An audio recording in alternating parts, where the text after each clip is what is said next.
கார்த்திகை வந்தாலே கோயில்களில் தீபம், வீடுகளில் விளக்கு, மனசுல ஒரு அமைதி.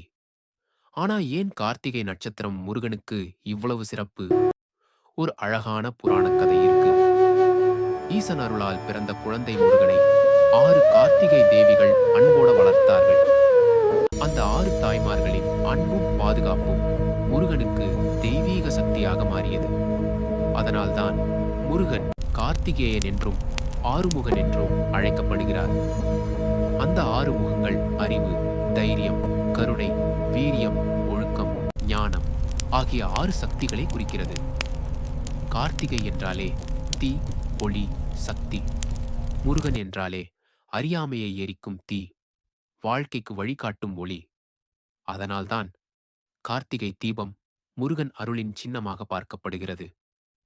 இந்த காலத்தில் வானில் இருக்கும் கார்த்திகை நட்சத்திர கூட்டம் ரொம்ப பிரகாசமா தெரியும். பண்டைய தமிழர்கள் இந்த நேரத்தை தெய்வீக சக்தி நிறைந்த காலம்னு நம்பினார்கள். அதனால்தான் கார்த்திகை நாட்களில் தீபம் ஏற்றி முருகன் வழிபாடு, காவல், விரதம் எல்லாம் சிறப்பா நடக்குது. இது மனதைரியமும் வாழ்க்கை முன்னேற்றமும் தரும்னு நம்புறாங்க.